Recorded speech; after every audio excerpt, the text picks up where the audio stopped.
Still some funky music, you know what I'm saying, guys? Here I am live streaming again. I didn't think I'd be live streaming this many days a week, but then again, I think I'd have the opportunity to live stream the end of my All right.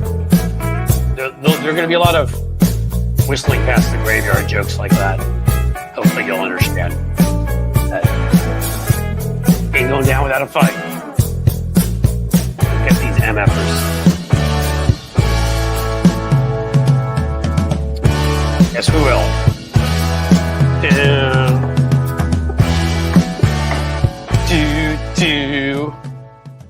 And there we go. Welcome, guys, to the yet to be better named Cliff's Edge live stream. Thank you for being here. Anybody have any ideas for names? Come on, give me something cool. Cliff's Edge. Don't risk it. You may fall off. Cliff's Edge. Where Donald Trump meets him. Oh, I can't say that.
Okay, can you all hear me now? Can you hear me? Can you hear me? Am I here? Is there still no audio? Please tell me there's audio. Yes? Yes, there's audio? God damn it. Okay, well, sorry, folks. I thought it would be okay. And when I was on Tony's show earlier, I did not have my microphone. There's the signal thingamajig. That's what we're going to call it. Thing that gets the audio signal. I had forgotten to plug that in last night, and so therefore I went through my earbuds. Watch, those are going to probably die now too. But I thought that had been plugged in for long enough that we could use it for this. Apparently, we could not. But you heard the song at the beginning, right? I don't know. I don't know what the fuck. Maybe. Oh, I bet it was on and it died pretty quickly. That's probably what it was. So. Thank you, somebody who White Noise who smashed the like button. Sorry, what happened? I'm gonna add Tony so he can make fun of me. That fucking young Ozarkian mother. What'd you do? What'd you do your microphone? I always do something. Always do something. Adam Barry, Cliff's Edge, inches from coming. Okay. Hey, welcome to Cliff's OnlyFans. We talked about it a week ago. I even showed my nipple a few weeks ago, and they didn't censor it out. Censor that? Oh, okay. Yeah, I thought they might, at least they might under Project 2025. You might get them too excited. That's a good point. You know what? See, these are the little things, folks, that you have to enjoy. Right. Which is, in some ways, I'm going to tell you right away that porn should be available to everybody. But I will tell you, the people that most use porn again and again, it is proven, are in red states. And so I am in a red state, and I am an avid user of porn. Yes, it is true. Look at this. It's the truth. Look at this suckling mofo right here. So as far as I'm concerned, if they ban it and then a bunch of fucking, anything that happens that hurts MAGA voters makes me happy at this point. I'm at that point of evil. I really am. I've decided I'm going to hate them as much as they hate me. So whether it's their taxes going up, or them losing we want plenty of equality when it comes to traded hatred, huh? Is it? I just want Is them that to what we're fuck saying? me. I like that. Yeah. I like that. By the way, You know what? I like that. They have taken away from me something that I never thought they could, which is my faith in my country. So as far as I'm concerned, fuck them. Let them lose everything. I don't care. If I see somebody who voted for MAGA being deported, if I see somebody from MAGA being arrested, if I see a woman crying about losing her rights who voted for Donald Trump, but I don't care. I see some white guy like, oh, I lost my union got crushed. I don't fuck you. But you did it. You did this. You knew what you were voting for. You did this. You voted for the most evil, awful human, and I use that word very loosely, on Earth, and therefore I have no sympathy for you. I mean, maybe the only Putin's reason why you worse. say human is because you got a little bit of humanity left. Like Yeah, but I don't even know that he is human. Again, I said I really feel like he's a large Jabba the Hutt-like creature. I go back and forth between Jabba the Hutt and Jabberwocky. I think Jabba the Hutt may have come from, if you ever read the Jabberwocky for the poem, I had to memorize it when I was younger. He's this large, like slimy creature that leaves a trail where he goes, like a big fat snail, and just eats everything in his path. I'm going to turn this into. This is going to become a children's book, by the way. You ever see that book that guy wrote? I actually knew that guy through a friend who wrote the book "Go the Fuck to Sleep" that became like this huge classic. Yeah, because of Samuel L. Jackson. Yeah. Yes. But he came up with the idea. He was joking on Facebook one night. I'm going to write a children's book about Jabba the Trump, I think, and it's just going to be, it's going to explain to kids, show what Jabba the Trump does, and explain to you that's exactly what you shouldn't do. Because how else do I mean, luckily, my 18 and my 15-year-old are at a point where they get a lot of things. They're very smart kids. They both almost had tears in their eyes yesterday morning, because they knew it. They've got close friends. I mean, one has a close friend who's Mexican and is here legally, but whose parents I'm not sure are. And I mean, they have real dangers because of that. They also happen to be half Jewish, which never safe under authoritarians. And so, as far as I'm concerned, for me having to worry about my family, for me having to worry that I'm in a country that I don't know that I belong in anymore, or want to be in, or believe in, and I'm going through stuff just like you guys. So you have to all understand that. Like, I'm gonna have moments where I'm up and down. I don't go down without a fight, and I'm gonna fight these motherfuckers because that's just the only thing I know how to do. It's my nature. I can't. If you ever see me on Twitter, sometimes if you're on that crazy fucking loser apartheid owned app, which I'm on, by the way. So when I call it that, I did it because I wanted to be on there to message stuff. In any case, when you see people, when I go out of my way to rip the living shit out of people I can't stand, it's because as far as I'm concerned, these are people that have attacked my country and have attacked me. And I honestly, it's like, why bother? Because it's all I can do. I can't find Jeff Bezos when he congratulates Donald Trump and go up and find him and go up into his face and say what I'd like to say, which is "fuck you, you dome-headed little bitch." So instead, I'm gonna write that to him, as I did on Twitter, because all I know how to do is fight bad people. I don't know if that makes me a good person or a sociopath of some sort, but right. I hate evil people. I'm the guy, and I thought most of America was with me, that when I watch Star Wars, I root for the good guys. When I watch, I'm gonna go real old school on you. When I watch Flash Gordon, oops, I missed it. My Twitter, if you want to follow me.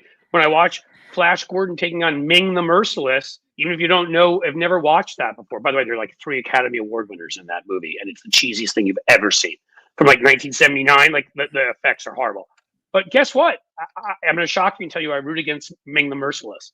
If I'm watching a show about a bunch of gangsters killing people and they're being taken on by the police, I root for the police.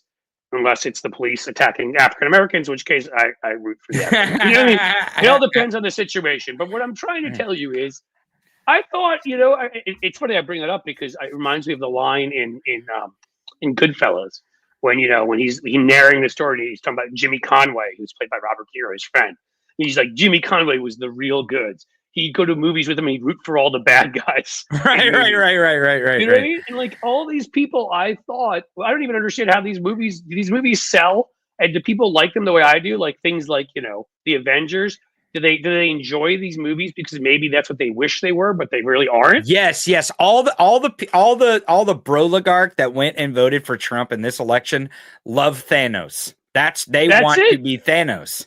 Because to me, didn't they watch the whole damn series and see that Thanos demise is a genocidal maniac, and right. loses? I mean, right.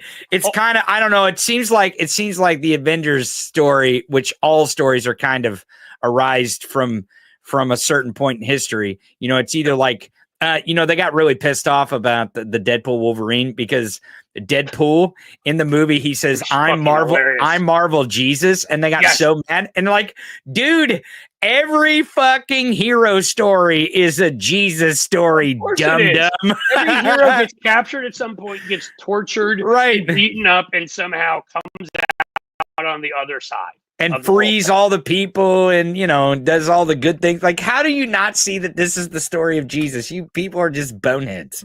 It's either Jesus or Odysseus. Right. You know what I mean? Or there's like 5 stories we tell again and again. The Nazi Empire, which is Star Wars. I mean, Star Wars is... even call them the Stormtroopers, right? I mean, come on. Like, what's his name? Right. George Lucas started writing that in the 60s. World War II was not far in the rearview mirror. The reason why there were a lot of those paranoid style movies in the 70s, worried about governments and things like that, and international relations, because it was so close. Right. They'd lived this experience. And so I mean, I sit here and I'm just like, could they have made it any more obvious who the good guys were and who the bad guys were? Right. Hi, I'm the guy with the big black helmet on. Right. It's not a racial remark, by the way, folks. I hope you understand. And then there's the emperor, the dictator, the emperor. Right. Like they called it, and like that's who I want to be. I want to be able to, have an army of droids, and I want to be able to, And the emperor's like this, like he's like his nails are like this long. He's all like because we find out what happened because Samuel L. Jackson beat his ass with some force lightning earlier in his life. But he's just twisted creature, which is what Donald Trump is. It's like he even resembles the bad guys in movies. He says the same things. So all these people that I thought really were on the side of good, that really still had like the better angels, as we would call them. And no, did I fall for? And I don't mean in a bad way. I've written speeches for high level folks before. We've run for president, stuff like that. You need soaring rhetoric, okay? You do, because that brings us all together. It makes us emotional. It makes us believe. So some of Obama's speeches are incredible, whatever. But did I believe it? When Obama said some of that stuff, there are no red states and blue states. There's just the United States. No, I didn't believe that shit. And I mean, I understood that there are some fucking bad people out there, but I didn't think it was a majority of us. Right. I didn't think or at least they could put a majority together to win the presidency, right? And not just with the Electoral College, but also with the popular vote, which is immensely disappointing. That's the worst part to me. The Electoral College, I knew they could put together. I mean, the living embodiment of sort of some combination of Darth Vader, Jabba the Hutt, and pick a gangster and pick a few creatures out there, a werewolf or two. I mean, like this guy is just horrendous in every way. Biff Tannen, by the way, they based the bad Biff Tannen character. They admitted that the guys from Back to the Future was based on Donald Trump, the one that takes a normal society and of course cheats in betting because he gets a hold of the book. Thank you, by the way, Tomas, who's a member for a month. Well, a month already. Thank you. Hopefully another month, and many more. But Biff Tannen, and where does he turn the place into? This gaudy fucking crude, oh my god, gross. I just realized that we've already seen our future, and it's literally in the past, the alternative past of 1985 in Back to the Future 2. That is our future. No, I mean, that's what they were trying to tell there. I mean, again, they looked at as an inspiration. They came out and said it, the filmmakers. That was the Schumachers. I remember who? Zemeckis. They looked at Donald Trump because, again, I was talking to this friend of mine yesterday who lives in Baltimore now. I live here. She went to, a good friend of mine. I mean, for God, way too many years, because we met in the third grade and been friends since. And she went to she went on from there and is a lawyer and does all this great stuff to defend people. And we're just sort of like remembering back to Donald Trump in the 80s when we were growing up in New York. He was a fucking joke. He was a buffoon. He was this gross, crude guy who always made, like the memories of him, like when he was cheating on, I was almost gonna say Ivanka, but that he probably was cheating on Ivanka. Ivana, whatever, Ivana, Ivanka. You say potato, I say potato. I mean, he doesn't know the difference. He doesn't care to know either. When he was cheating on Ivana with Marla Maples, and he, of course, as John Barron, which totally wasn't him, because you've never seen the name Barron pop up anywhere else in his life. Called in, his PR rep called in, and they got a back page story on, like, I think the New York Post of Marla Maples supposedly saying best sex I've ever had, which she later, of course, claimed she never said. Like, a married guy wanted to get press on the back of one of the biggest papers in New York of his mistress saying it was the best sex she ever had. Like, he wanted to humiliate his This is the guy you voted for. This is the guy you voted for. This is the piece of shit that you all, I mean, so that we were thinking back to that. We're like, and they took this guy and made him into somebody. The Apprentice helped do whatever, but that doesn't even matter anymore, because you could use the Apprentice excuse in 2016. We didn't know how bad he was. We thought some of that stuff was overdone. Some of it seemed to be a liberal hit job. I mean, I'm making excuses. You should have fucking known in 2016, okay? But still, but you've now seen this in action. Like, literally, the Jeffrey Epstein tapes came out a week ago where he said his favorite thing was to have sex with his friends' wives. Do you know how empty a human you have to be to do that? Like, at that point, you're not just wanting to you're not feeling so pathetic about yourself that you feel a need to build yourself up by going and sleeping with your friends' wives, but you purposely like it that it's your friends because you need to humiliate them to feel better about yourself. That tells you everything you need to know about him. He can't feel better unless somebody else near him feels worse. I mean, this is who you voted for. It's incredible. Like, I sit there and I get like, I'm not claiming to be some angel. I'm not perfect. Trust me, I'm far from perfect. But man, I sit there in those Avengers movies at the end, the last one, when Captain America is given every last fucking ounce of his soul, he's beaten to shit, and suddenly, the hammer flies through the air. It's supposed to be Thor's hammer. Only Thor is worthy of that hammer that we know of till now.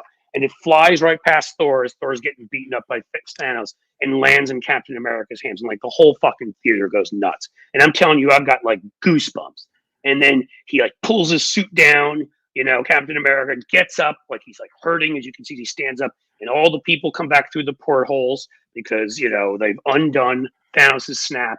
And he's like, Avengers assemble, and they start going. And to me, I mean, it's like a superhero movie, just one of the coolest moments because the good guys are uniting to go fucking take out these evil motherfuckers. Even though they didn't like each other, they had strife. They had, they had the Civil War where they fought each other. It doesn't matter. At the end of the day, when you're fighting evil, we're together.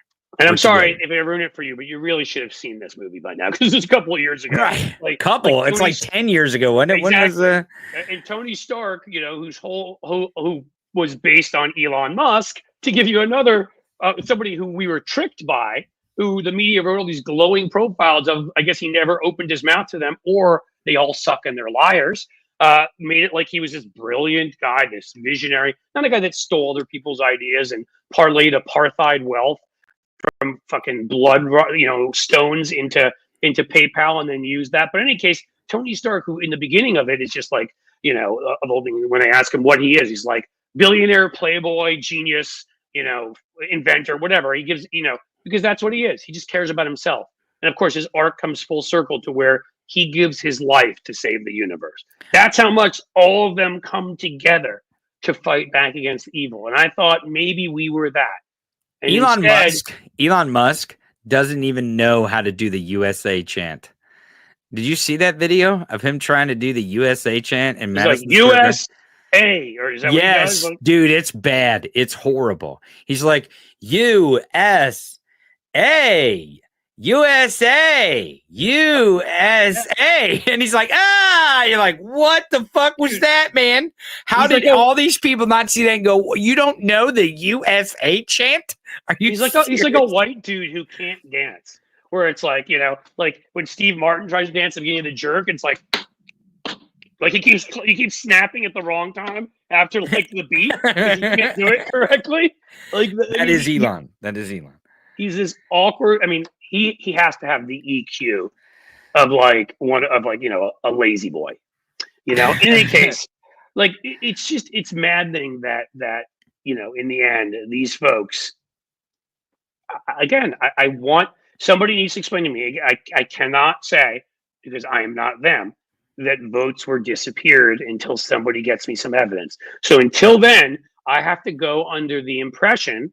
I'm not saying that I'm not keeping that open as a possibility, but until then, I have to go under the impression that 18, 16, I mean, once they count all the votes, it'll be 15 or 14, but it doesn't matter.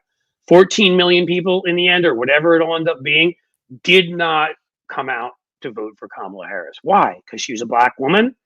I mean, because all that toxic masculinity shit is almost like it worked against Hillary too. It didn't work. It did work against Biden to a certain degree, but not as well. He was able to win. Is it that we can't, we can't elect a woman and they knew that if they went toxic male as hell? Because the one thing I will believe, I'm sorry that I don't need evidence because they've done it before and we know about it, is that they had a Cambridge Analytica like playbook that Russia found ways to scrape information. I mean, there's so many data breaches at companies and whatever. Who's going to tell me that Russia didn't hack into some places? And they scraped enough information to build enough infographics and whatever to target people. Because we know that's come out already. There's a story I just came across. And that's probably the interference. It's called Projects. It's in the World's Opinion page, Project Syndicate. And the democracy is all too powerful. Is that the one that it was in? It's in something like that. They, again, were targeting very much amplifying messages that were coming out of the far right. They were creating some of them. They saw stuff like the person that was accused of eating, the duck and turned that into the whole Haitian story. That came from RT. They were the first ones to, I don't even know how they're allowed. I mean, again, in a country that valued information over disinformation, and this is the fight we're going to have, and I'm going to keep talking about, which is the right has started preemptively because the right is always ahead of us. And their whole thing has been, no, you absolutely can't limit any speech. You can't do, because they know that if we can't censor it, they call it censorship, which is bullshit. But if we can't stop them from getting the equal right to lie about deadly things, about things that will incite riot and get people to kill people in the same way that we tell the truth, they'll lose. Right. So it doesn't matter if they lie about vaccines and hundreds of thousands of people in numerous studies die that didn't need to die. I mean, again, I believe in as much speech we should be able to have. But when you're talking on a broader platform to a large group of people is when I believe there need to be limits on what you can say. If you're going to harm people, if you're going to cause people to attack people, if you're going to cause people to do things to harm themselves. No, I don't think that should be protected. So under that, I want to expand on it, and then I got to go. Maybe you can talk about it when I leave, because I talked about. We're just going to talk about you when you leave. I mean, yeah, that's fine. MAGA censorship, because it's coming. MAGA censorship is totally coming. That's what we should brand it as. MAGA censorship. Not MAGA censorship. We got to say they're going to censor you from saying, you're censor you from protesting. They're going to limit your freedom of speech. It's going to be MAGA censorship. That's what they're doing to us. Can we start a project here? I'm only going to interrupt Tony now because I actually think what he's saying is so important. It is so necessary, and I'm so glad you are saying this, which is the things that the right always gets out ahead of us and starts repeating certain phrases and certain messaging, and we're like, and so many times Democrats are like, why are they doing that? Because they know something coming in the future and they're getting ahead of it. Think, you guys, I do this so that I can interact with all of you in the same way I can interact with Tony here, whatever. What are the things you think are coming? And what is it that we need to start predicting and labeling right now ahead of time? Obviously, that's one of them, MAGA censorship. We saw what Elon Musk did on Twitter. He was like, oh, no censorship for Nazis. But wait, you're going to tell people about my planes? I'm going to censor you. Oh, You you know? can't use the word cis. I don't like that word. That word Right. hurts me. That word hurts me deep inside. So I'm going to censor that word. It's MAGA censorship. It's MAGA censorship. And you got to pin it on them. That's why you got to call it MAGA censorship. Because Yep. you'll be like, no, you're censoring us. See? And they'll get in this cycle where they're trying to walk away from the words MAGA censorship, and they'll try to explain it, which only makes it more apparent that that's what they're doing. You got to, that's what they do to us. They pin us up where we're like, no, that's not. We're trying to prove a negative. We're trying to prove a negative. And it's always a fucking fight. Make them prove negatives. MAGA censorship. What's not actual MAGA? It's not this. It's not good. Go argue it, you stupid little bastards. Go argue that you're gonna censor us, because we know that's what they're gonna do. We know that's what they're gonna do. So we might as well brand it now. We should do the same psyop shit they do. MAGA should only be said and shown next to images that make people horrified, sick, like, you know, Yep. want to hurl. It should be equated with. We already have a good one out there. It should be equated with garbage. It should be equated with fascism. It should be equated with pure evil. You know, it should be equated anything you can think of, like, you know, raw sewage seems like a good one. I mean, again, because that's what it is. Well, and here's another one, and someone's saying in the chat, another form of MAGA censorship is taking your porn. Another form of MAGA censorship is not letting news outlets exist. That's MAGA censorship. You know what we call that? In the messaging world, it's a narrative. So now you've created a broader narrative, MAGA censorship, and under that narrative fit the numerous individual messages that you want to share, which are MAGA. It's MAGA porn ban. It all lives under that umbrella. It all lives under that umbrella of that narrative. And that's what they do to us, and we have to do it to them, because that's how they got the bro oligarchy all fucking confused and voted for a dictator. They did that with messaging. And Cliff, I'm glad that I could give that permission structure for people to go out there and message, because that's one thing that people have to understand too. When you go out there and you put this stuff in the world and like, oh, you're just a dummy. You're like, hey, I didn't say it. Tony Michael said it. Cliff said it. They said it. I'm just showing you. And that gives the permission structure. And we got to understand that it is super important to do the mechanisms and turn the gears of messaging and narrative against their fascism. Yep. Can I throw one more out there that I think is just, I mean, obviously MAGA fascism goes, of course, say that. Any number of things fit under that they do.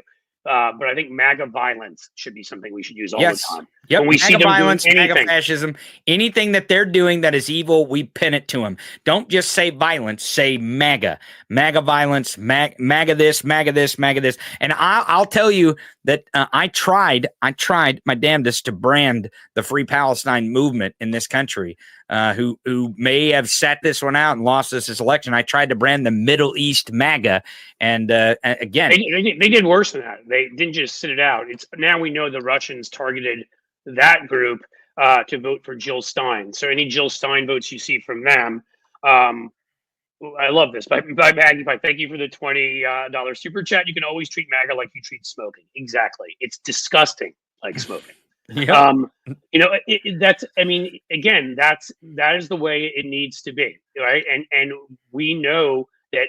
Well, to get back to what you're saying about the Free Palestine movement, again, there were people who legitimately wanted peace and wanted us to not have violence and come to a agreement, to come to an accord. And then there are people that were out there that just were sowing chaos and trying to turn people against the Democratic Party. And we now know, of course, which we knew then, that Russia was behind a lot of it. But I think Rex is here. Okay, well, I'm going to get the hell out. I'm going to get the hell out of here. I'm going to get the hell out of here and let you guys get to some good intellectual conversation, because everyone knows when the hillbilly's here, it's just a big pile of shit. Intellectual conversation happening. It'll be coming from Rex, because I don't know that. Well, hey, at least the audience will enjoy someone having some sort of intellect on the show. That's right. It's kind of cool too. I'm switching over from the Ozarks here to Chicago. Right. Okay. Well, good. It's like watching Ozark. That's pretty close, though. That's pretty close, because Marty Bird in the story comes from Chicago. That's what I'm saying. It's like watching Ozark. Exactly. It's perfect. Let's go back to Marty Bird's original home as we say goodbye to Tony. That's right. All right, everyone. I'll get the hell out of here. Just go to thetonymichaels.com. Find me everywhere there. Thanks, Cliff. We'll see you. Take care, bud. And we will add the great, the one and only No, I mean, good friend of mine, honestly, one of, I think, the best columnists in America, and I'm not bullshitting.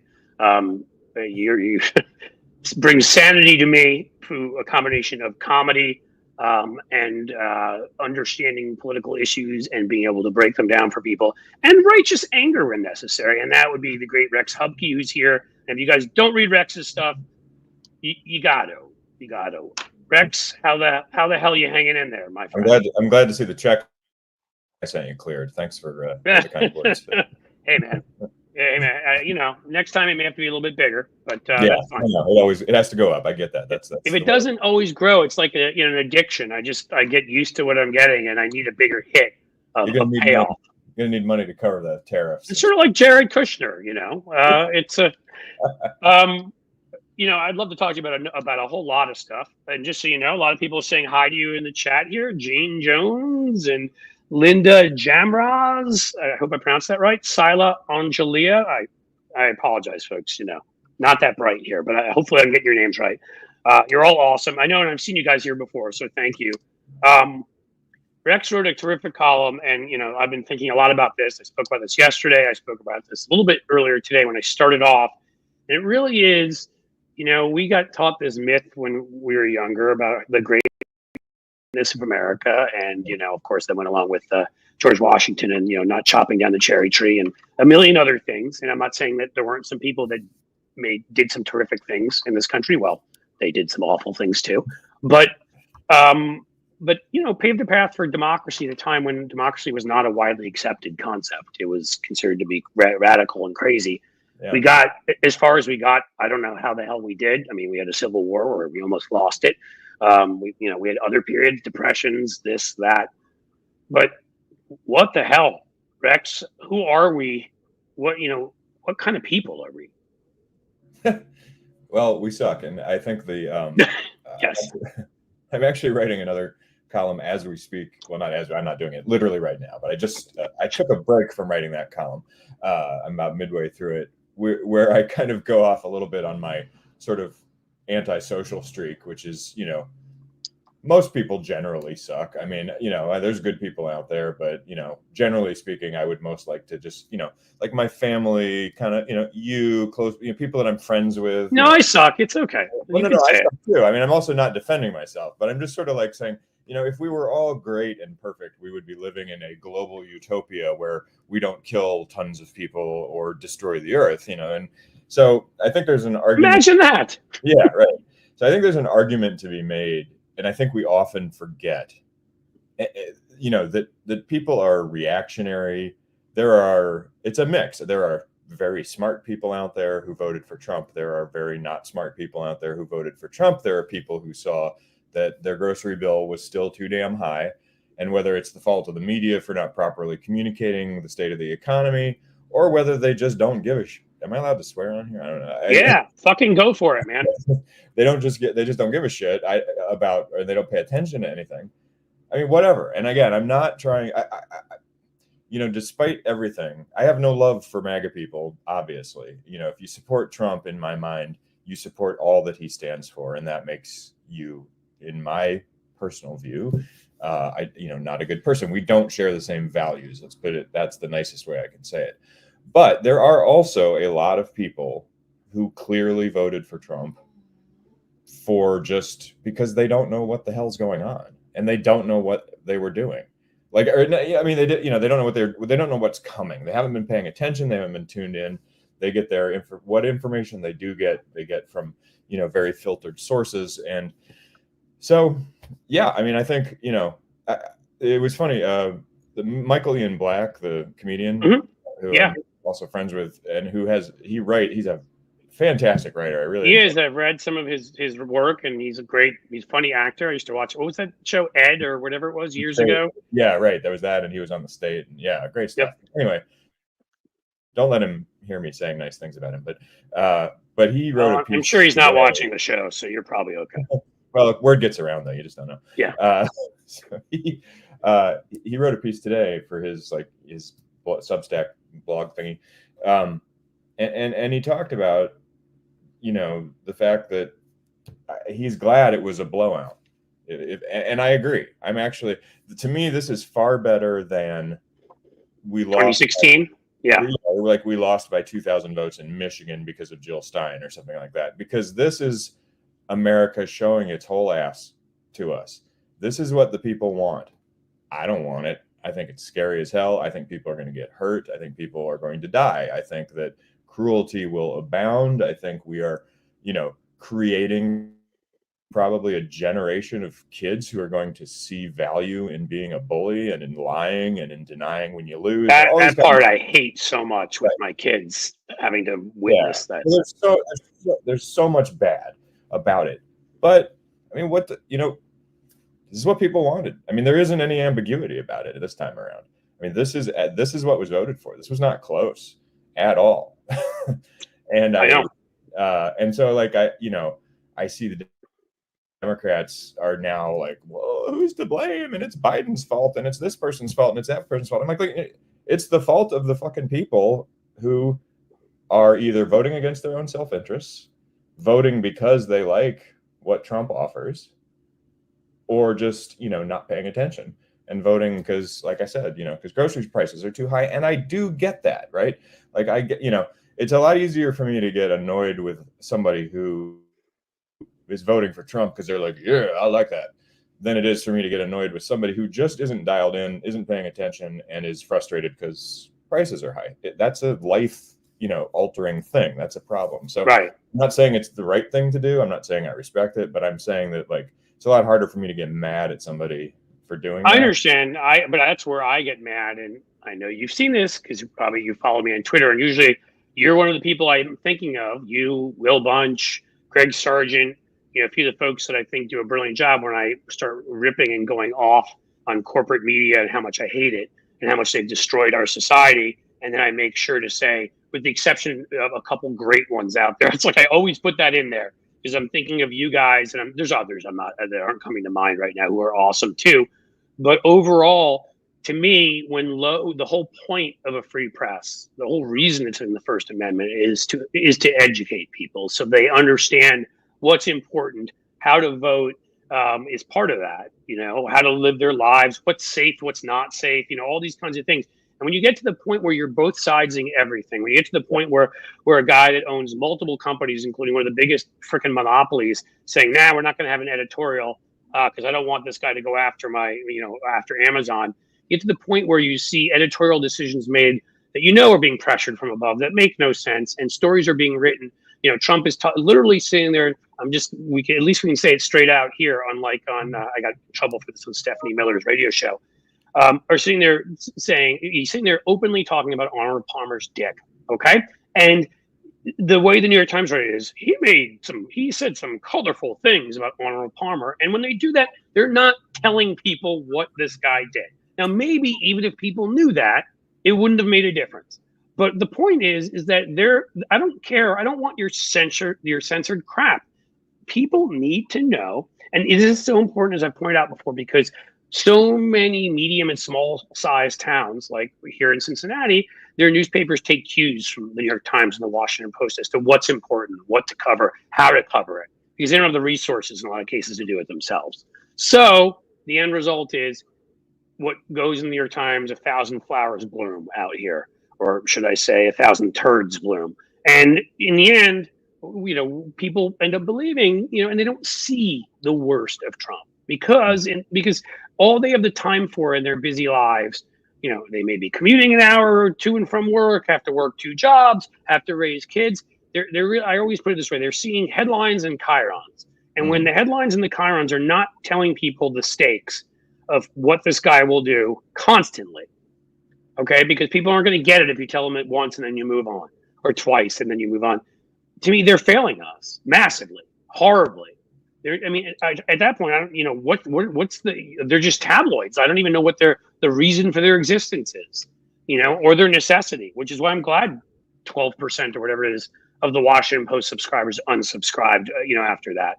As far as I'm concerned, like, I think that model of media is almost dead in this country. I don't trust them. I don't trust the Washington Post. I mean, thankfully, Will's newspaper, the Philadelphia Inquirer, owned by an independent foundation, not a large corporate oligarch, chose to tell the truth.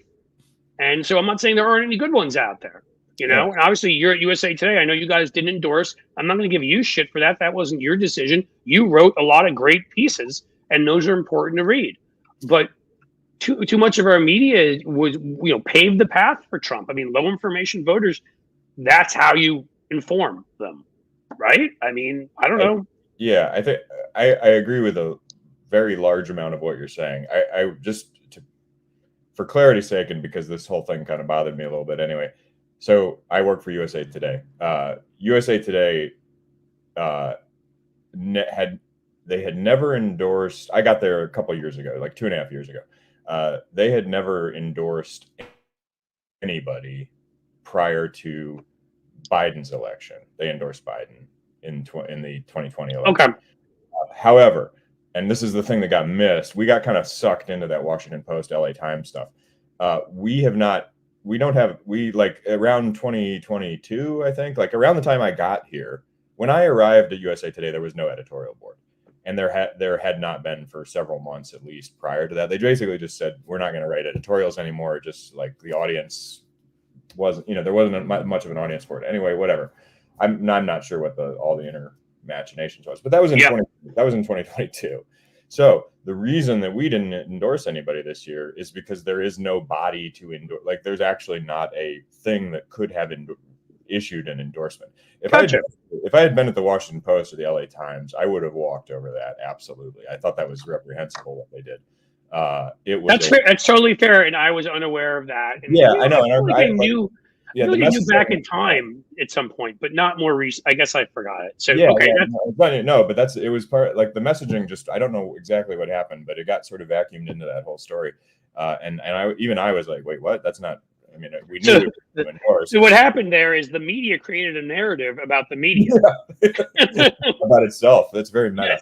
It is, right? But go ahead. You go. Well, to your broader point, though, yeah, I agree. I mean, I'm struggling with what the industry I love, how it has handled things. Now, it gets complicated, right? Because it isn't simply a cut. It's not an all one or all the other thing. I like the sane washing, as has been talked about a lot, of Trump. That has absolutely happened, and it has been ridiculous. And I agree with you. I was fighting back when I was at the Chicago Tribune before I came to USA Today, and I've been covering Trump for a freaking decade now. And it took me a while before they would even let me say he lied, when he clearly lied. I remember that. Yeah, that was like a fight we had in 2016 because a lot of places wouldn't allow that. Right. So it's been this sort of like slow, annoying evolution. So the sane washing stuff, I don't get that. I don't like it. It's been absurd. I agree. I feel that personally, not speaking for USA Today here, just speaking about myself and commenting broadly on the media in general, broadcast, print, everything.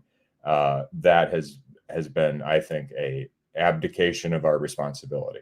I think the way that he has been presented, the fact that this guy was in any way presented as a legitimate candidate. I don't care that he has all this support. I don't care that he became the nominee under no objective. I mean, again, that's the core of our business, being objective. Under no objective scenario should that type of a person be treated as, a sensible, legitimate person to put on the political stage. And frankly, if it was, I honestly believe this, and I don't understand the reasoning. If it was anybody other than Trump, it would never happen. Like, I think if, clicks, I think, and ad revenue, and he was the star of The Apprentice, and he kind of, for some reason, he has managed to evade the kind of treatment that you would expect. And like I said, I mean, if the next GOP candidate they ran out was similarly convicted and an adjudicated rapist, he'd get tanked immediately. Same with the Democrats. If the Democrats want to counter, be like, well, maybe we need to find ourselves a rapist. Right. Hey, we've got, I mean, we can go see if Harvey Weinstein's available, or right. But the thing about it is the way this worked out, though, and this is not giving giving the media a pass. I like I said, I agree with much of what you just said, and if not all of it, pretty much. But at the end of the day, though, what I see from this election was it didn't matter. It sure as hell, the Washington Post, LA Times endorsements sure as hell weren't going to make a damn bit of difference. And honestly, I think I would argue that the way that the media has presented Trump and legitimized him is a factor, but it is by no means the factor. I'm not going to say it's the only factor, but I do think it's a very strong factor because it was a narrative created that he was a normal guy, right? And he was presented as a normal guy. And once that happened, our brains compartmentalize things. And so we're able to kind of look past some of the just horrific things about him. I mean, I think I said this earlier when I was, on these days, Tony, I go on his show, who was on right before you came on, Tony Michaels, and then he'll come on. I'll go on the end of his show, I'll come on the beginning of mine, and and we'll go from there. He's on usually about 15 minutes, and I went on and I was talking about some of these exact issues, right? About how initially the media maybe it's clicks, maybe it's ad revenue, maybe it's publishers, whatever. But the determination is that he is going to be presented as this normal guy. So once that happens, I suddenly know people who are thinking about him again. A lot of them who after January 6th were done with it.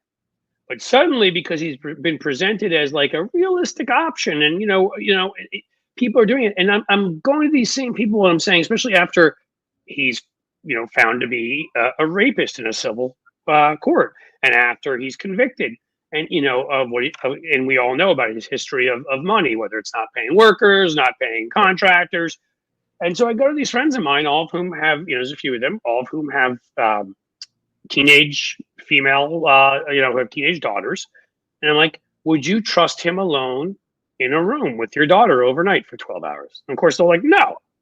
And I'm like, would you, one or two of them are CEOs of things. I'm like, would you sign over power of attorney for you or your business to this man for 12 hours? No. And I was like, well, how the fuck then can you want to hand over the United States to him, the treasury of the United States, our well-being, a nuclear arsenal, a huge military apparatus, a spying apparatus, go on and on and on. And it's almost like they were able to compartmentalize it and separate it. And only when they thought about it that way were they like, for a second. And I don't know what they ended up doing, but the point is that to me, media narrative was so important in that making it that like they'd be shocked for a couple of days. Oh my God, he was just convicted of crimes. And then they'd never mention it. It'd come up here and there. But shouldn't that have come up in almost every article? Shouldn't that have been a basis of presenting this man when you're describing who he is for president? Shouldn't it be every time people be reminded he is a convict? He's an adjudicated rapist. He's somebody who is so close with Vladimir Putin that he went into rooms with him alone without translators and basically got down on his knees before him in Helsinki. Like, I just don't get how you can present this man to people and forget all of that and act like, he's a normal guy. He says it like it is. He says some really crude things, but he's a fucking criminal. Like I just, that's what gets me. And I'm not saying it's all media, and I don't know. Maybe it wouldn't have made a difference. Oh, sorry. No, that's it. Go ahead. I mean, you're right. But I mean, part of the problem too is how people get information, right? Because the mainstream media is sort of represented as like the main conduit, and I don't think that we are anymore. I mean, look at like Joe Rogan's reach and compare that to my reach, or and I work for one of the biggest. Oh, you underestimate yourself. Everybody's reading Rex Huppke. No, I mean, I'm serious. Like, it's kind of staggering. Like, I mean, I don't know the numbers for New York Times, Washington Post, et cetera. But I mean, USA Today is one of the biggest papers in the country with the biggest reach. And I can tell you that my reach or even the entire paper's reach probably, and Joe Rogan's reach are not even in the same universe. So, you have so many people who are not getting information via what sort of historically have been considered the main conduits, right? Again, that's why, like, honestly, I was the Washington Post LA Times editorial endorsement thing. I thought it was reprehensible. No, Again, it pissed me off, but I don't think it made a difference. I right. agree If with I was on those boards, I definitely would have done what many of them did. I would have walked away from that because that is unacceptable. But nobody fucking cares. I mean, nobody cares. No, nobody's That would reading have those not moved- editorials. That would You're have not absolutely moved right. the needle. That wouldn't have moved the needle a bit. Joe Rogan endorsing Donald Trump and saying that Elon Musk rocks and whatever, that probably did move the needle, you know, and No, that should I scare the agree. shit out of everybody. So you know, and I don't know how you fight that because I don't, you know, I mean, Well, there are ways to fight it. You know, I would start with Joe Rogan may have achieved that on his own. I don't know. I don't know the story behind him. I do know the story behind plenty of right wing influencers because I in the world of, and I've seen plenty of people on the left who are much more talented disappear and go into corporate work because they couldn't make a living. yeah, While magically, Ben Shapiro, who sounds like he just sucked on a helium balloon for the better part of an hour, and honestly looks like a little Lilliputian in one of those stories, who has literally no charisma. I remember when people were questioning who's putting those $1 million ads in Facebook. Literally, spend $1 million advertising his show. I remember when I wrote a book called The Real McCain in 2008, and that scumbag who was one of the main ones behind the swift voting of Kerry wrote a book about, claiming that Obama's birth certificate was fake in 2008. My book, I think the AFL-CIO threw an event for me. So, I might have gotten a free couple $1,000s. His book was mass bought up by the Heritage Foundation. It was published by Regnery, however they're pronounced, the right-wing publishing house. He got a big advance. I promise you his advance was much bigger than mine. And he had no bigger name than I had at that time. And he had a mass buying of his book. He was all over Fox News and all of that stuff. And I mean, so we've sat here and we've watched. I mean, it's not like people haven't read things like the Powell memo before, which if people need me to, I can go into their plan for taking back power by, putting plants in the media and creating an alternative to mainstream media. They've created right-wing think tanks to skew, like Heritage and AEI to skew what Brookings does. We've created maybe Center for American Progress, one or two others. They've created like 30 of those. They have Fox News. They have numerous magazines, numerous sites online, whatever. How many do we have funded on the left? I haven't gotten $1. This thing is at, on what I've done, and I'm not bragging, I'm just saying the 92,000 whatever subscribers we have here, no one's giving me $1 to do that. You know what I mean? If I were on the other side and they were like, and they believed in me and they thought, wow, and frankly, even if they didn't, because I don't know how they could believe in Ben Shapiro, but they're just like, Cliff is somebody who entertains people, whatever. Somebody would write me a $500,000 check to do all the things I need to do to blow this up. So I'd be at 750,000 subscribers, within 6 months. And you've seen it on the right again. I mean, some of the people who've left the right, who were former right wingers, admit it. They tell the stories about it, right? Yeah. I mean, David Frum used to have an endowed seat, the American Enterprise Institute. I think, I don't know, was $200,000, $250,000, and essentially like, just go out and write. Well, we're supporting you. Go out and argue. Go out and write. And then you maybe get a contributorship on Fox News. You got the only contributorship that I ever got, Rex?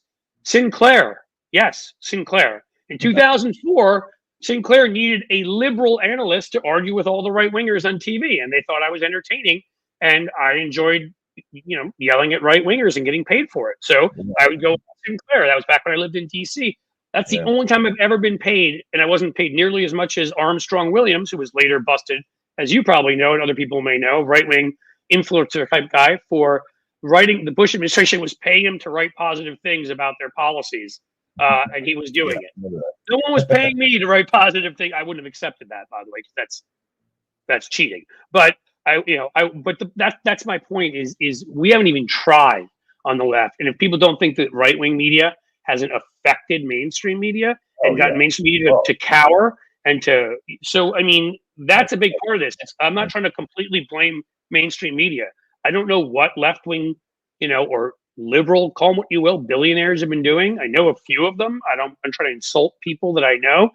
There are many others I don't know, but I don't know how they can watch how like we have this huge upswing in communication during the election cycle, and then it disappears for a while the right has its garbage it's selling people out there 24 hours a day, 7 days a week, 365 days a year. If their message is about immigration, doesn't matter if it's February, doesn't matter if it's April, it's out there. Yeah. You know, and we haven't even tried to counter that. It's current TV that lasted for like a year, and then Al Gore sold it. I mean, yeah. You know? I've long said if there are any billionaires out there who would like to, to give me lots of money, I will be happy to. Me too. You want me and Rex to start a Substack, and you're a billionaire watching this for really, we're not even greedy. Yeah. I'm going to be Rex's agent here because I'm Jewish, so we do that kind of stuff. I'm going to say that Rex and I will do it just for $500,000 a year each. Oh yeah, no problem. I mean, not a lot of your net worth. That seems good. That seems fair. Speaking of that, look at that. Where I'm talking, I wasn't saying this so that you would do this. I always obviously really appreciate super chats. Is that EL Dirk? I think can't afford 500,000, but I have to keep you in the game and support as best I can. Mainstream media reports on what gets them revenue. I think many cases, sadly, most cases, lots of cases, that is the case. Thank you so much. Honestly, I always any folks, I should remind you at times. I don't want to push my own stuff here too much, but if you become a member, either here at YouTube or at Patreon, I'm going to get in the swing of creating extra. I've already created an extra video, but there'll be a lot more because I'm getting more. The election theoretically was going to make me more organized. It was going to be over. Kamala was going to win. I was going to be fine. Okay, so it didn't go quite like I thought. I'm still busy as hell, but I owe you guys stuff, and I'm going to do it. I hope you join and support me. Thank you for the super chats too. Subscribe, obviously, but let me get back to the point here with Rex, which is again, I think that huge right-wing media apparatus combined with a lot of mainstream media that we know is owned, a lot of it's owned by conservative publishers. I mean, people have come out and said things. I remember never, or owners, I don't want to mix up terms, but high-ranking individuals. Well, none of us can forget. Was it 2016? When Les Moonves, of course, came out and said, "Well, Donald Trump's bad for America, but he's great for Viacom's bottom line." Yeah. I mean, when you hear stuff like that, it's hard to not become cynical about things. And I would say the Philadelphia Inquirer, and who was the only newspaper, I say this again, to call on Donald Trump to drop out after that debate with Joe Biden because he was a serial liar, I believe, in their words. Everybody and the Cleveland Plain Dealer, who I guess top editor Chris Quinn wrote a letter that angered a lot of readers, and he said, "Sorry, one candidate here is a convict, the other isn't. One candidate here refuses to accept the results of the 2020 election. We are going to be honest." And at the time, Biden was still in the race. When Joe Biden does things that deserve criticism, we were never going to cover for him, but we were going to cover these two guys honestly in what they do. And Donald Trump is proving again and again that he's breaking norms. He's been a threat to democracy, and we were going to talk about him like that. Now, there are people who said there are other papers. I can think of ProPublica too, which is nonprofit owned, and there's probably ones I'm missing. I mean, you can tell me, look, if you are incredible, and I subscribe to USA Today quite honestly just because of you.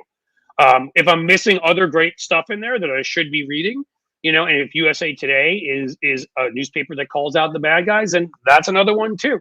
But so many. The only thing I'll argue with that you said earlier, Rex, because I do agree with you on podcasts and all that, and that got us the discussion of how the right has built up a lot of that system. But the New York Times really does, and the Washington Post, those two specifically, really do influence papers. Sometimes the Cincinnati Inquirer doesn't have enough content on its opinion page, so it just runs some of the opinion stuff from the New York Times. Would be an example. I have to believe that kind of stuff is going on in Kansas City and in Minneapolis and in Tuscaloosa. And I mean, they don't have the readership, the reach of Joe Rogan, but they do affect the narratives that other newspapers have that are out there. Yeah.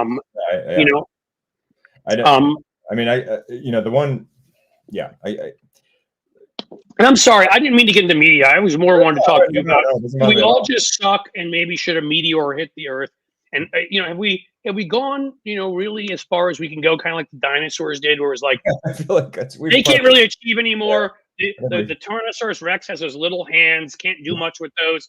Let's just end it. Are we at that point? Should we just have a large meteor hit, or are we salvageable as a country? We've punched our ticket out here. Are we salvageable as a country? That's interesting, and I've seen a couple people writing stuff about that. I mean, yeah, look, I'm not. The difference I feel a fundamental difference this time, and again, a lot of it has to do with the way this election was won, and again, it was handily won by people who I think are horrendously awful, and whose upcoming actions, things they have explicitly said, I fear.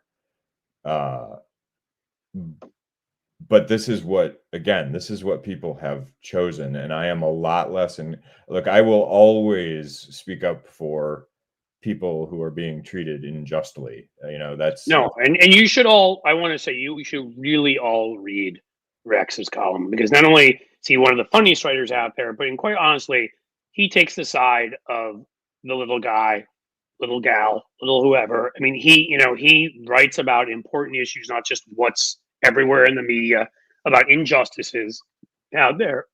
But excuse me, that need to be written about. So go ahead, Rex. Thank you. That was very kind. But I am, what am I trying to say here? The last time there was this whole resistance, thing, and now I got to be honest, man, there's a good part of me. I will, look, if I'm somewhere and they're trying to break up families and drag them away, I will lay down in front of the ICE vehicle if need be. And I will write about and speak out against that sort of thing 100%. But at the same time, I have a very strong feeling right now that the people who voted for this win, regardless of what we think about media stuff, all of the information was out there, right? You know exactly what you're getting this time. Okay. You can talk about sane washing, etc., which I do agree with, but at the end of the day, the information's out there. And the one counter that I will put forth in terms of kind of the media in general is that if not for the media, you wouldn't know about a lot of this stuff, right? You wouldn't know about a lot of the bad things.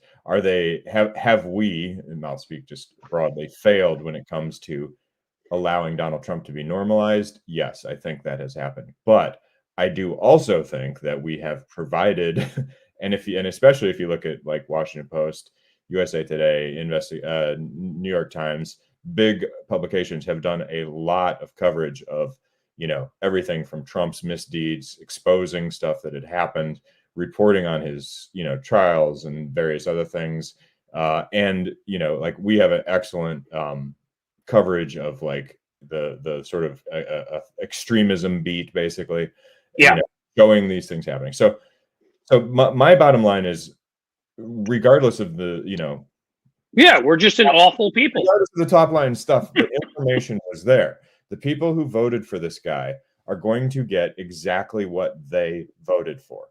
And I do not want anybody hurt. I do not want anybody to suffer, but I'll be damned if I'm going to sit back and feel sorry for people who voted for this. You voted for it. You're going to get exactly what you asked for. Yep. Sorry, I just want to say quickly, Chewy became a new member. Thank you, Chewy. And we got Vicky Heathcote, I believe it is. I hope I'm pronouncing it right. Who also became a new YouTube member. Thank you. I didn't. Yeah. I mean, I think what you're saying there, and again, like we I've gone through the media ad nauseum. When I started off, so we don't even need and if you need to go soon, I understand, Rex. I started this off just talking with Tony, and it really more started off like, I thought when most people watched a movie like Star Wars, like with me, they rooted for the good guys, right? I thought that when I got goosebumps when Captain America got up, picked up the Thor's hammer, united everybody, and went after Thanos. Like they probably were rooting for the same dude as me, but maybe not. And maybe fiction, they can like be the people they wish they were, but in reality they're a lot more selfish, and they're a lot more they're a lot more harsh. They're a lot more cruel and uncaring. And you know, and maybe that you know, that's who we are. Some of my theory is, it's funny because after I brought up just a few things of where I thought Newt Gingrich was sort of, you know, the beginning of MAGA, because it was the first time they replaced an Illinois guy, Bob Michael, who had been the Republican leader in the House of Representatives, moderate Republican, you know, not somebody I agree with on a lot of things, but a reasonable guy with an absolute circus clown who didn't believe in anything but power and attacking his opponents and all of that kind of stuff. And I was, you know, just saying that Reagan wasn't even like that. Reagan had beliefs. I disagree with most of them, whatever. Somebody accused me on Twitter of defending Reagan. I was like, wow, you really don't know my take on Reagan. I was just making the point that he actually had, so, you know, he was horrible on, I can name AIDS. I could talk about Iran-Contra. I could talk about his ridiculous tax cut. I could talk about all sorts of things. I just said a few things that, you know, he was in favor of an assault weapons ban or a few things like that. People are like, oh my God, you love him. I'm like, no, I don't. But you really want to know how much I don't love him.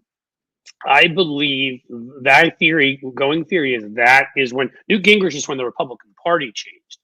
To me, Ronald Reagan is when we started changing as a people. Yes, we were racist before, you know, during this period of time, sexist. I'm not saying we didn't have lots of problems, but from the 30s to the 80s, we had this sort of, after the Great Depression up until Reagan, we had this civic-minded, we're in this together. Workers got stronger and stronger rights. Corporations, you know, were vastly regulated. We didn't allow the monopolies to just go around and destroy everything else. So much progressive legislation was passed. The EPA was created by Nixon, for fuck's sake. Right. Yeah. You know, I mean, even Republican presidents were supporting, you know, what later became Obamacare. A lot of folks do not know this, was what Nixon proposed. Yeah. And Teddy Kennedy rejected it because Teddy Kennedy thought we get universal health care. And then we didn't get healthcare for a lot more years. And I'm not going into ripping on Teddy Kennedy. I'm just pointing out where things were at that time. That there was more of a civic virtue. There was more of an understanding of the public square. It belonged to all of us. That the social contract, like Rousseau and John Locke, and you can go back to Enlightenment principles that informed the Constitution. That there was this common good. And Reagan, all the me started. And you know, and the irony is some of them were ex-hippies who, you know, if it feels good to do it in the 60s, suddenly became yuppies in the 80s. Right. And I honestly feel like that's where it began, I'm more important. Screw you. I'm not paying high property taxes. You get that proposition. What was it in California? 77 or whatever, when they got rid of it. You know, and then you get the huge tax cut and all of that. And I feel like that over time, it's like a virus that's morphed into, I don't need to get that vaccine, even if it kills I don't care about your grandmother, right? Which, what's her name? Bethany Mandela, whatever, wrote openly on, like, call me grandma killer, but I want to bring my kids, you know, that right winger. I want to take my kids to the zoo. So I responded to her on there. I'm like, I hope you enjoyed seeing the fucking walrus with your kids. And, you know, if you killed somebody's grandmother, that's great. You're a good person. Where that attitude of I am more important, I count more, you know, where it wasn't embarrassing anymore for CEOs to make 300 times what workers made because me. It wasn't embarrassing to say I should be able to own a freaking assault rifle, even if there's kids getting mowed down in schools because me. It feels like that is something that started with Reagan. If you actually track us in terms of social policies that we passed and a lot of other things, we track with Europe so closely in the 60s, 70s, 80s. Hell, we were to the left of them on some issues. And then we veer to the right and they keep going in that direction.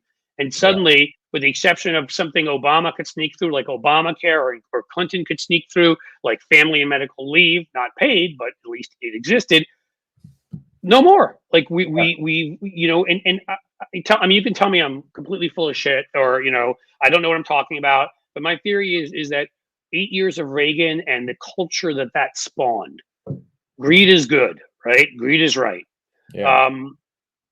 And we've never been the same since. That that our sense of Americanness, of that greatest generation of Ted Williams and Joe DiMaggio and people that were, you know, didn't think I play baseball, I don't have to go to World War II. They went and they served like everybody else. They were not special.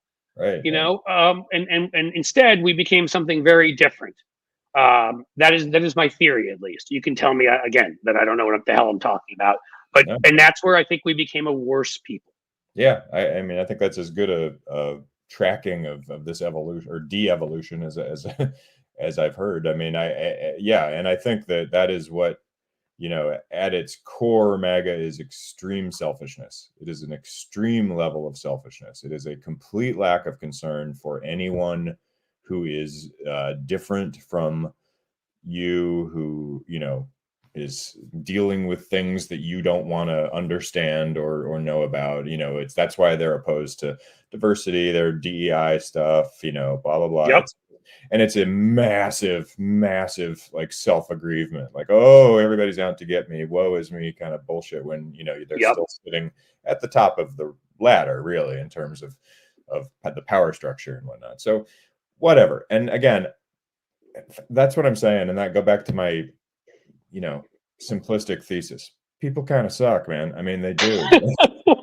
Really do. Like, Can you name your next column that, or they won't let you? That's literally the thing I'm working on right now, and I really believe it. And I realize it's kind of antisocial, and it doesn't mean I don't think there are good people out there. It just means I don't think there are a lot of good people out there, and I think most people are kind of a pain in the ass, and I don't really want to have much to do with them. That's why I largely kind of keep to myself, because you know, I would have a much bigger circle of people in my life if I didn't feel that way. But most people either, you know, they bore me, they're selfish, whatever. And what we have just seen is a vast number of people who, look, objectively, all ideology aside, picking Donald Trump as president is not smart. Just objectively. It's like, you know, it isn't smart. I don't care what No, I mean, again, like, if you had person can argue that. And so a bunch of people just did a very not smart thing. And why did they do that? Democrats can toss and turn, and Bernie Sanders can point fingers, and people can bullshit all around all they want. But at the end of the day, y'all suck. Yeah, I got to tell you, you know, again, I mean, and the irony is I have probably support the vast majority of things Bernie Sanders has, but I took a lot of shit from people on the left. Hell, I even, you know, there was a show I stopped going on. I used to go on Sam Cedars' show, and folks in the audience there got angry at me because I thought Bernie Sanders was an asshole, and I still think he's an asshole. I think he argues for a lot of the right policies, but my God, is he quick, you know, right now at this moment to just jump off. You know, he was all aboard, but he just jumps off and starts yelling and screaming about at the rest of the party. And let me say this, okay? I pointed out that Europe kept going in that direction. They have universal health care in every European country. They have paid family and medical leave in every Western European country. They have all these things we say we want: longer vacation hours, or more vacation hours, better, stronger unions. And yet, wow, shockingly, somehow, you know, it's in Italy, it's Prime Minister Meloni, who's to the far right. You know, it's the Brexit people won in the United Kingdom. I mean, I'm sorry, if it was just about logic and getting, and that's the way, I'm sorry, it just pisses me off because I saw it today, the bullshit that Bernie Sanders peddles. Oh, if we just stood up more for working people. We stand up plenty for working people. We're the only people that were on the side of unions, and Biden actually passed a bill to do it. Biden helped working people by lowering their prescription drug prices, you know, Medicare negotiating prices. I mean, we did a lot for working people. You can't argue. You can argue that you could have done more. You could argue that if you want that Biden and Kamala are too centrist for your taste, and they should be more to the left. But to make the argument that if we just did that, they would all vote for us, ignores that other big continent over there where a lot of it has done these things, and they still have Nigel Farage and the far right, and Marine Le Pen and the far right, and a lot of these people win in these countries. So no, it is not just that. It's such. I can't stand that, because it is simple-minded bullshit, and it does not.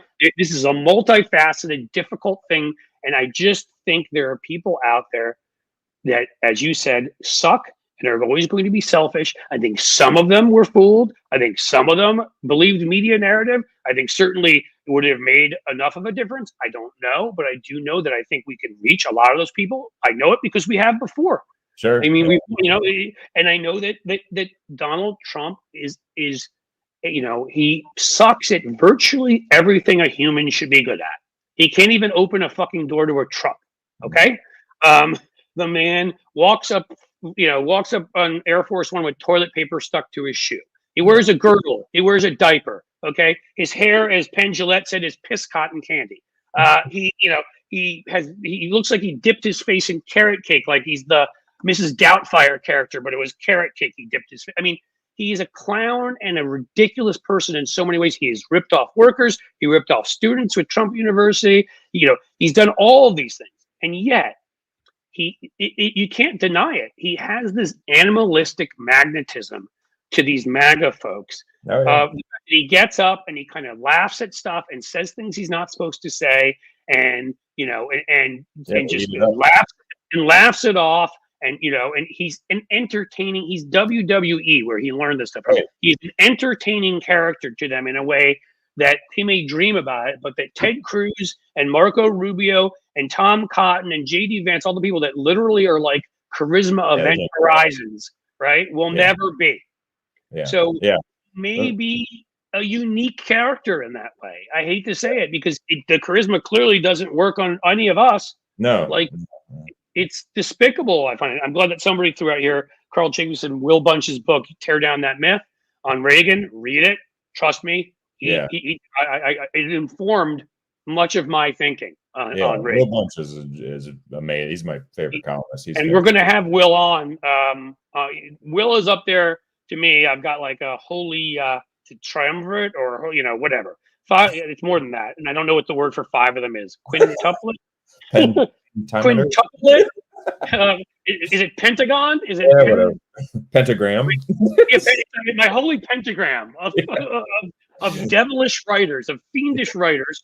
But up there with Rex, and it certainly Will is must read every week. And he knows his stuff too. And I've spoken to him also. We're going to get Will on here at some point soon. Great. Yeah. He's a great guy. And he's the best person in the country, as far as I'm concerned, at putting things into like historical perspective and like really framing and understanding how, like what you just did with Reagan, basically, like kind of, how we got where we are and what it says and that sort of. I love. He puts the strands together into a narrative, and it includes history, includes culture. He reminds me of once Frank Rich stopped writing his column for the New York Times. I used to love Frank Rich's column because he was formerly a theater critic, and he used that because politics is it's only gotten worse since then, is theater. And Will, it reminds me the most of that. And then he works in cultural references that make sense, at the periods of time. He works in history, as you said. He works in everything, and it's like you're reading, it's fictional nonfiction. I mean, because it's not. It reads like you're reading a novel. It's great stuff. Yeah, he's good. Let me tell you one quick Bernie Sanders thing, and then I got to buzz out. But so I wrote ages ago. I think this was like in the 2016. Somewhere around there, I wrote a very silly column about Bernie Sanders that was making fun of him, but it was lighthearted. It was just a goof. Right. I don't even remember exactly what the angle was, but it was not like mean. It was just like, haha, Bernie, something like that. Oh God. Now you are very familiar with how much I've written about the MAGA crew and stuff. I have gotten, as I'm sure you do, and anybody who walks through that fetid swamp, you get just hate mail, threats, just horrendous stuff. Can anybody see this? Maybe it's too far off camera. I got to get it further on. Somebody sends me every 3 months here approximately an image of Donald Trump giving me the middle finger. Oh no! So I actually put it up on my bulletin board up here. Actually, hold on, because I like it. I like it so much. I enjoy it. I should have another copy ready for next time, so I don't have to do this. But here we go. Hold on. Sorry, folks. Sorry for the break. I'm sorry for showing you my butt. Hopefully, I work out enough. This is where the membership's going to go through the roof, man. This is becoming OnlyFans. It's OnlyFans, right? So there you go. Oh yeah, there we go. Donald Trump, give me the finger. I get this. That comes to me every 3 months. In any case, yes, people like me and Rex, we get mail. I've gotten one or two worse enough, far enough worse than that. It wasn't English, but you know what I meant. That I've had to call the FBI. So yeah, go ahead. Yeah, I need that same. I've endured not the FBI, but the local stuff I've had over the years. Whatever. But my point in this is that column on Bernie Sanders unleashed a hell like I have never witnessed in my life. I received more threats. I received some of the cruelest, most twisted, disgusting email I have ever gotten, threatening my family, my children. So I do like to bring that up because people on the left tend to think it's only the right that's a pain in the ass. But let me tell you, the far left is a man, big time. No, I'm sorry. I don't care. Bernie had a cult left. of people at that. Yes, I am too. And that's what I said. Yeah. Like when Bernie taught, I would never, I'm not a socialist. I own small businesses. I believe in private enterprise. I believe that monopolies, I mean, you can't go that far, I think, to the left of me, because I would sit here and say right now, AOC's proposal for the 70% tax above 10 million, I'd raise it to 80. The Elizabeth Warren, 3% tax on billionaires for everything above 50 million, I might make it 10%. I mean, I would break up every goddamn monopoly that has destroyed our environment, that has destroyed their competitors, that have ruined workers' wages. I would be on such a streak right now of antitrust, of trust busting, which has gotten it. So I ain't no economic conservative, but I'm sorry, I'm also not a socialist. I think small businesses, if you have a dream and a business, you should be able to start it. You should be regulated and all that. Otherwise, universal health care, things like that, right there with him. I'm right there with him on a whole bunch of stuff. Yeah, and yet that same kind of MAGA-ish, fan right. club, and it's rough, man. It became a cult. I'm sorry, it became a cult too, because they got mad at me because I brought up the fact, because I was somebody, the main thing I did, and I know if you have to leave in a second, Rex, I don't want to, but I brought up the fact that the first really big PR client I had when I started my own firm was Michael Bloomberg's group, which, and again, there's somebody else I didn't agree with a lot of things on, but on guns, he was right on. And I was, I didn't do PR for him. I did PR for every town for gun safety, and was trying to help them get more, win some of the battles we have in the States and stuff like that to save lives, right? And Bernie's record on guns sucked, and his justification for it was crap. He said, "Oh well, I thought it was because the people in Vermont care about owning guns," and then you're just like, "Well, you're the anti-corporate guy. I want to know why 3 Republicans, I think it was, in the Senate voted against giving immunity to the gun industry, but you voted for it. Do the hunters of Vermont need the NRA to have immunity from lawsuits? No, they don't. You jumped in with them, so he's holier than thou about everybody else." But then, and I mentioned that, and they a lot of these folks could not stand it and would come at me and attack me, and again, he's not that far to the left of me, but whenever people wanted him to be the nominee, I'd be like, and the fact that half the people that surrounded him are now on the right have become like anti-vaxxers and nuts, and the Glenn Greenwalds and Bree Joys and people like that, where they are now, so kind of feel like just for the record though, I want to say I love Bernie Sanders. So nobody. Me too. I love him and all of his followers. We're all cool. I don't need letters from any of you. You guys are great. You're awesome. Big fan. So Rex, let everybody know where they can find you. Oh Lord, hiding under the bed. I mean, not don't give me your address, because you just said something about Bernie. But in the basement. Exactly. But maybe like if they wanted to read a column or they wanted to say hi on Twitter, I don't know if you want to give them that now either. But I'll leave it up to you what you want to share. Go ahead. Thank you. USAtoday.com. My columns are in the opinion section. You can find them. There's a lot of them. I write a lot because idle minds is the devil's playground, or whatever that phrase is. And I guess probably Twitter is the best other place. It's just at Rex Huppke, REXHUPPKE on Twitter. I seriously don't know how much longer I can deal with it over there, but at least for the moment it's there. And if I go anywhere else, I'll post something there. That's I'm on Threads. I'm on Facebook. I have a Facebook columnist page, which is Rex is a jerk. Oh, I didn't know. I haven't spent a lot of time on Facebook. I'll have to go and join that, because again, I'm having the same issues, which I thought, all right, we'll win the messaging war. I'm not going to just hand it over to them. Kamala will kick his ass, and then I can just leave Twitter. And that was sort of my plan, to leave that that apartheid blood diamond scumbag behind. But now, and I can say that because I'm not a columnist at USA Today. But I basically, now I don't know what I'm going to do, because part of me is like, just let it go, and part of me is like, I'm a fighter by nature. I don't want to let these guys win. Yeah. And if it's a place that people are still making arguments, if it's even possible to do that at all, I don't know. But I'm on Threads, and that's I was going to say that to people, is I know, because I follow Rex on Threads. I don't know if you follow me back though, jerk, but that's okay. I haven't done a lot on Threads yet, to be honest. It doesn't really matter. I'm between social media sites. I know. I'm between, so it's like girlfriends. I'm between social medias at the time. Right, yeah. Michael Spacco, I remember you. Where are you, you silly boy? He's a new YouTube member, old friend, good PR guy for the left. But in any case, Rex, you can see Rex's stuff on Threads. So that's, if you don't want to go to Twitter, and I understand if you don't, that is an alternative. Facebook, he said, find his column, page there. And I don't know, maybe after this, I've said too many bad things that will get him in trouble at USA Today. But if I haven't, I will have him back on, because I'm just going to be honest. This is a ugly, ugly business. And frankly, there are even some people on the Democratic side who, say important things, but I don't particularly enjoy talking to them. Maybe that's the people suck thing that Rex said before. But Rex is actually a genuine human being who I enjoy talking to. So I will beg him and plead with him to come back on at some point in the near future. Absolutely. And right back at you. Keep fighting the good fight. And thanks to all who tuned in and had to listen to me babble. I appreciate it. It was good babble. Solid stuff. Hey, take care, buddy. All right. We'll talk to you. Be good. Bye-bye. Yep. All right. So we get to that other part of the show. Although we've been on a while, hour and a half almost, not bad. I would like to know what you guys would like to know.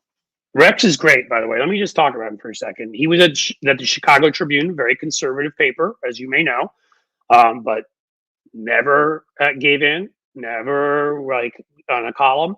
He wrote what he believed, and he's funny as hell. He has a way with words that's brilliant, and he makes political points, often using humor, sometimes righteous anger. A man after my own heart.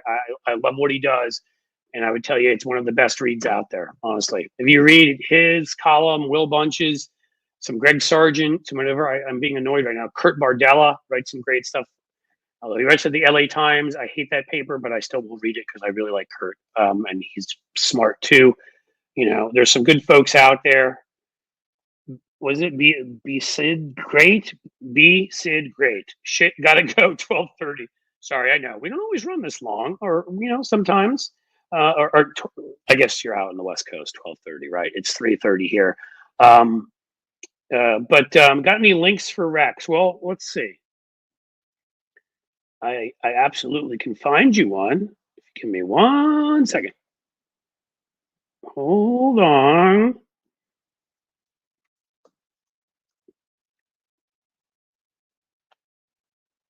Okay, we got this, and we got this.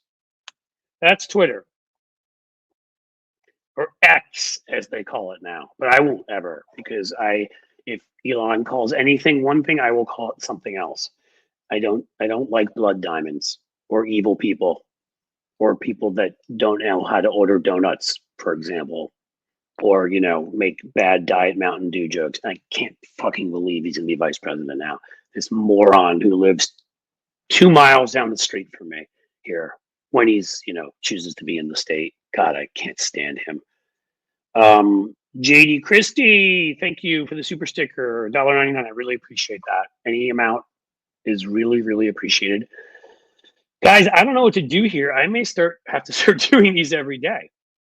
I know that will make you very sad, but this is really kind of addictive, and I like people like you. I may think a lot of people suck, but you people are really good people, and it's almost like this is the way of getting rid of the wheat from the chaff. You're the wheat.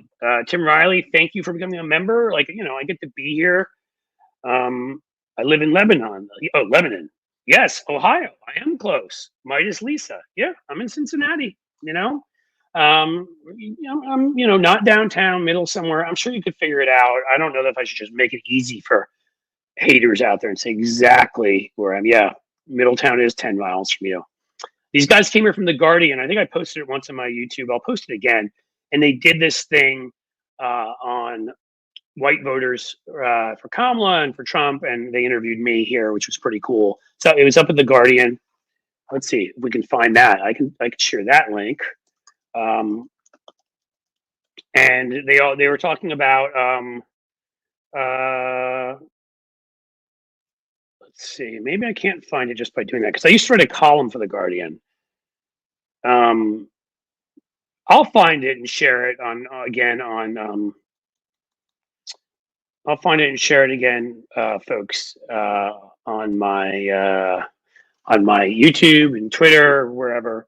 But Amy Jackson, I think it's communism is the opposite of liberal. Amy Jackson, you are correct. It's an authoritarian system. You don't believe in it. If you believe in liberalism is openness, is open, right? Transparency, choices, freedom, liberty. Where the words are pretty related to liberty, isn't it? Right? Yes. And there's no crack anymore. It's gone. Steady Eddie 543. I don't know what that means. Crack cocaine, crack in your TV set, crack in the sofa after JD Vance is done. Okay, we didn't need to go there. Gosh, I'm just such a card. Going back to freebasing. Yeah, well, what else we got? What else you want to know? We're running a long show today, and I don't quite feel like going yet. I can if you want me to, but I sort of feel like at least another couple minutes, right? I despise liars and cheats. Own your mistakes and make yourself better correcting them. Anton Goat Lord.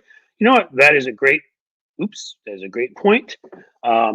That's why I've said to other people before, and some of you were very nice and thought I was, I don't know, maybe you didn't know me well enough and thought I was like apologizing for myself when I was saying that I was trying to interrupt less or whatever. And somebody, I guess, at Tony's channel was, annoyed with me. And my whole thing was, if you're annoyed with me and you don't like me just because you don't like me, fuck off. I don't care. I'm me, I honestly, like, I'm so comfortable in my own skin, so happy. I'm lucky in so many ways with family and friends. And I just was trying to say, if somebody was telling me I was doing something, I'm also what I want to say, unlike the toxic masculinity Trump crowd, I'm not a fake man. I am a real man, and a real man, like a real woman, can admit that they make mistakes and can say, "Hey, I can do that better." Doesn't mean you have any upset with yourself. So that was something that happened, and we got past it. We're having fun here. We're rocking and rolling. You do realize, this is important by Maggie Pie, you do realize that Trump is risking to make a right mess out of European security. He's going to.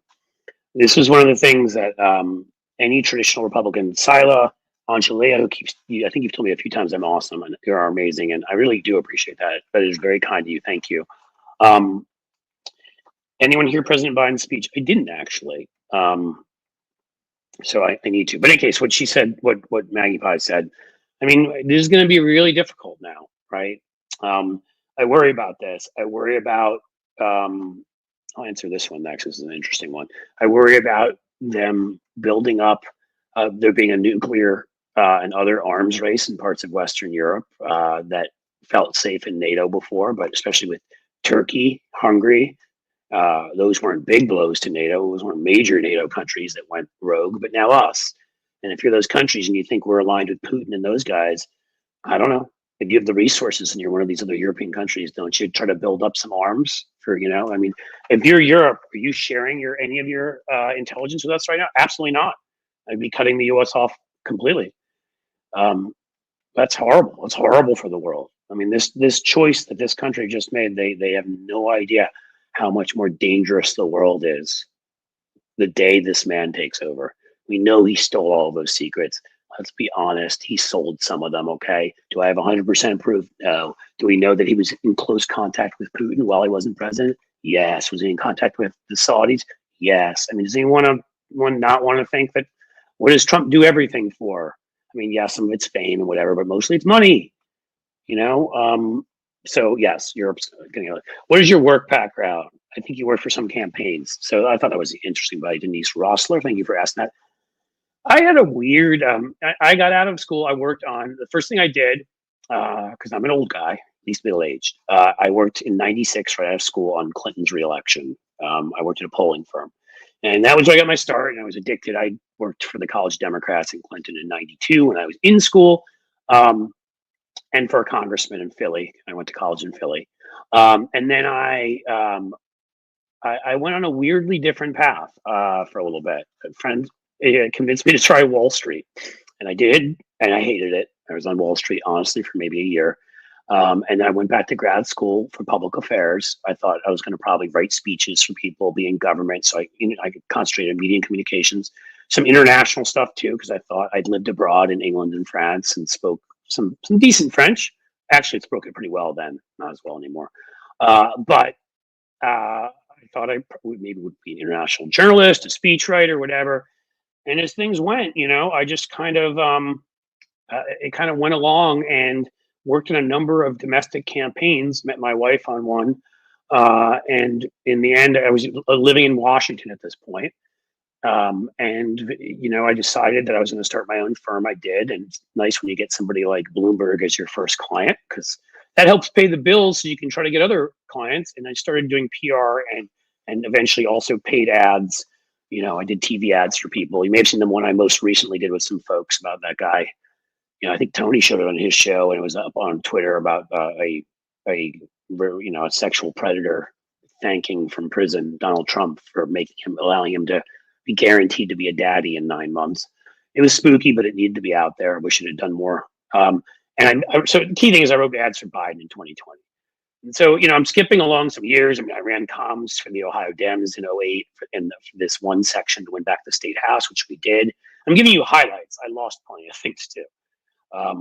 But I worked on an overall, 3 presidential races. So it was essentially a combination of understanding messaging through polling and adding to that the skills of communications, writing, communicating on camera. I used to do these debates on MSNBC, argue with people. Same with Fox. It's goofy. I think I mentioned the Sinclair thing earlier. They paid me to go on and fight with right wingers. And then, I eventually, I basically had a consulting firm where I did a lot of PR, some policy writing, some stuff like that. And what happened was from all the times of going on TV, all the stuff that I did, I wrote a book on McCain. I should have mentioned that. I was a writer. I had columns different times for The Guardian, for The Daily Beast. I had a syndicated one that went out to newspapers everywhere. And all that led me to a point where I was doing 2 things, essentially. There's writing, it's part of my job and whatever, and some columns on the side, and doing PR type work, marketing, and then mostly political, but some corporate stuff when it didn't offend me, or actually some good corporate stuff. And then what came along was I realized I had this large list I had built, and I started doing email fundraising because I realized I could raise money for candidates, and that just blew up beyond my dreams and expectations. And so I'm still doing PR. I still write ads. Again, I did one recently, but I'm doing less of that. I'm concentrating a lot on this email list. We were able to get millions of dollars to Kamala Harris and to senators, some of whom won, thank God. And I do that as the main thing. And then this YouTube is the other thing, So this is really kind of the thing I'm trying to. I figure I don't need a big cable channel that pisses me off in a lot of ways. I got this. I got you. I can build this YouTube channel. I mean, if I started off slowly, doing whatever, right? I'm sorry, there's a long explanation, so I'll finish it up, which is started off, on this YouTube channel doing a couple things a week, whatever. It grew, but it wasn't growing at that rate. I think over a year and a half, I got up to about 50,000 over a year, 50-something thousand subscribers. And then I took this young man, Tony Michael's advice, also a few other friends were like, you got to do more. And so I started doing live streaming. I started doing more shorts every day instead of these overproduced 5-minute ones, which I love to do because I love putting movie clips and funny stuff in there. But realized I had to create more content and put more stuff out there for you. And you guys have rewarded me in the last I think 8 weeks or so. I've gained 40 or 50,000 subscribers. Like, we're knocking on the door of 100,000 right now. So my hope is to get this even bigger. And then, asking how I get connected with Hal. I knew Stephanie Miller through some friends, went on her show, as Adam Berry, was it? Got invited to go and even be a performer. And let's really put performer. I mostly was talking, making a few jokes at the Minneapolis Sexy Liberal tour. And I met Hal there, and Hal and I hit it off, and he asked me to come on his show every Monday. So that's how I met him. Tony through some friends too. I mean, I'm sort of, one of those types, outgoing. And so if somebody introduces me to somebody, if I especially like them, I make the effort, and you never know, right? So going on Hal's show helped a lot. Going on Tony's show helped a lot. Creating more content helped a lot, and here we are. I think I lost about 500 to 1,000 people because I understand a lot of people got upset after the election and decided they needed a break and whatever. But I don't know what I'm at right now. I haven't checked. But I'm somewhere between 92 and 93,000. So we're knocking on 100,000's door, and then I'm going to try to get it 200, 300, 400, 500, make this a real platform where I can make a difference, where I can reach people, where I can influence. I've already had Mediaite, if you know them, pick up 1 or 2 stories from me. I think Raw Story picked up a few from me. I want to influence media. I want to influence social media. I want to make sure that hopefully, if my voice has value, that, which you can decide if you think it does, that it gets out there. And I think YouTube is a good way to do that. And I'll stream obviously way beyond YouTube, so that I'm also I think I'm on Twitch right now, even though I've got like 4 people there, and Twitter, where I have a lot more. That's the story, folks. And that was a lot. I'm a diva. Thanks, Cliff. You're cool. I try to be cool, damn it. BJ Kodak. Love you, Cliff. Thank you. Sila, you're telling me I'm amazing, and I'm telling you. Thank you for tuning in. And again, I think some of you tune in to Tony and what he does. Jim Williams, you're amazing for supporting me, for sharing everything in there, for being a mod. Man, there's a real crisis. Trump 2.0 will just sit there with his arms folded and pout. Yes, that's what I mean. That's why Europe is going to change, because they know they take care of themselves. They undid Brexit, the British, in a huge way. The French were moving to the right with Marie Le Pen. It looked like she was going to be elected, and they all came together to defeat her. And then we failed. United Kingdom and France, 2 historically important countries in NATO, took care of their fascists and authoritarians, and here we are. Could you sell ice to Eskimos, Cliff? I think if I did not buy Cliff, Roxy's gone. Have a good day, everyone. Take care. Thank you for being here so much. Seriously, thank you. I have that kind of personality. I probably could sell ice to Eskimos, but I have one problem. It's this weird little damn thing called a conscience. And that's why I can never be a con man in the way that Donald Trump is. I can never, even if I instinctively, I do get that part, I guess, that Trump seems to get. I walk in a room and I kind of know from looking at people, I have a weird sort of sense of what it is they want to hear. But I'm not full of shit. So, I mean, I want to please the crowd, but I also want to tell the truth. And I find some combination of the two to how to do that. I'm not just coming in a room to fleece people, which is what Trump is doing. So I couldn't sell ice to Eskimos because I couldn't live with myself. Do I think I might be able to pull it off? Maybe. Do I think I'd look in the mirror the next day and be proud of what I saw? No. It's a real bitch having a conscience. Cliff, I'm all about making the right wing pay a price for their death threats and defamation. This is my old friend Mikhail Spacco. I'd like to teach more people how to sue like Freeman and Moss did. I think that's a great idea. And I would ask you, you know how to reach me, my friend. Reach out to me. Because I think one of the paths with our extreme interpretation of the First Amendment right now to allow what I consider to be yelling fire in a crowded theater and disinformation being as important as information, the stuff that would get you thrown in prison in the United Kingdom and in Canada and France and other countries, you get away with here. And that's part of what has us so ass backwards right now. I think one of the few things we can do right now is use the legal system the way Dominion did. I don't know why people that lost relatives, or maybe I missed it, didn't sue over their COVID lies. I mean, at Fox, they had to get the vaccination to enter the building. So these people knew the importance of the vaccination, and they went on the air and lied to people about it. People that listened to them and died. I don't know why there wasn't a mass lawsuit, but there should be. Jim Williams, I'm going to put this up there.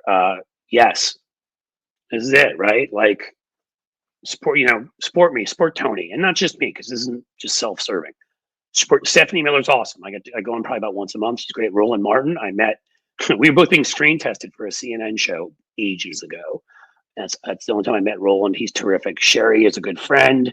The 5'8", I've been on. Those guys, Stephanie, Lincoln's Bible, and Greg Oliar. I'm going to get Greg on this. He knows more about the Russia situation than most people. He's terrific. Tabitha Speaks Politics. That may be the only one I don't know, Jim. Do I not know Tabitha? I'm not sure I do. Cliff may suggest you not follow Tony. I love you both, but 3 to 4 hours of you guys. I get that. The issue is with my starting out is I needed to start with especially to give me kind of the energy to love this when I do this is it made it easier for me to start with an audience. Now, originally, I didn't think I would go this long as I did today. I thought 45 minutes. That's what I was saying. So it has gotten longer. Maybe we'll figure out something where I don't do it some days after his. I think, well, who was that blue dot in Arizona? Who asked that question? But the thing is that, again, a lot of this audience is now used to the schedule, and I have to be pretty confident in the fact that Arizona Blue Dot 196, I have to be confident that we're going to get this kind of an audience. I mean, the whole point here is to hopefully interact with people, if I can educate about things I know. So I'll take that into consideration. I take everything into consideration. But as of right now, being right after Tony is the best way to ensure that I get a really solid audience to start off with. And so what I probably will start doing at some point, I figured I'd bring this up, as I have some friends from political work I've done who you might call celebrities. I'm not saying there's a ton, but there are some. I think a lot of their names you guys would know. They're interesting people. I've already asked a few of them to come on. And in some cases, we may not talk politics. We may actually talk about the thing, famous sports announcer, 2 or 3 famous musicians, rock band guys. We may talk about what they do, and hopefully Bebe B. I love pondering politics. I'm going to put that up here because Josiah is fantastic, and I should have mentioned him. He has also been really helpful. Probably once a week or so, he's put a video of mine. He's got about 400,000 subscribers, something crazy. He's put a video of mine on his wall. He just offered to do it because he's one of those who doesn't just preach it. Oh yeah, we all need to grow together and whatever. And then you see these people behind the scenes and they don't really believe it. They're full of crap, and I'm not going to name names. It's not worth it. But people that promised me they'd share my videos when I started this, and of course did not. Josiah, I didn't even know when I started this. I just reached out to him and he started putting my videos up. He's freaking awesome. If you're not subscribed to Pondering Politics, subscribe. He's a fantastic guy. He's a very smart guy. And he's a very nice guy, as Babe B is saying. Babe, I have to figure out if I'm pronouncing it right. Adam Mockler, I think, is great too. I don't know Adam. He seems like a nice guy though. Shannon Meshbane. But I think he seems like a good dude. Seems like a smart dude. Just haven't met him. Maybe that's the best way. Sucks being in a red state. Yeah. Well, it does, because Ohio was a purplish red state. Even when we elected Trump by too much, we were still had Democrats who were, winning congressional races. We had a big year congressionally in 2022, picked up a seat or 2 in the House. Sherry Brown was still hanging in there. We were competitive, and this is the first election where we were not competitive. I don't know what the final result is, 12, 13 points. It's going to be ugly, but I'll just end this by saying, look, thank you all for being here. I love doing this. I saw what, I keep getting it wrong, Blue Dot Arizona or whatever, said that you understand why I do this now, but I will start doing, I think the celebrity ones will be able to get people no matter what. So I may start doing some of those separately. I mean, it's not like I know a gazillion celebrities. So we're talking about maybe once every 2 weeks to once a month. But, that's that'll probably be the size of it. And those will be at different times. But for now, I'm going to keep doing these right afterwards. And I think that's about it, guys. It's been awesome. I thank you so much for being here. I have to run, and I got some kids who are home from school today, and I like my kids. I also have some cats. I like them too. And I'm going to go do some work from there. And, you know, that's about it. I'll see you when I see you guys. Okay. Thanks so much for being here. Is that my goodbye phrase? I'll let you tell me what you think my goodbye phrase is, because I can't steal the surf's up motherfuckers one. So I'll see you when I see you, or damn nice to know you. No, that one sucks. We'll come up with something. But for now, I'll see you when I see you. Take care.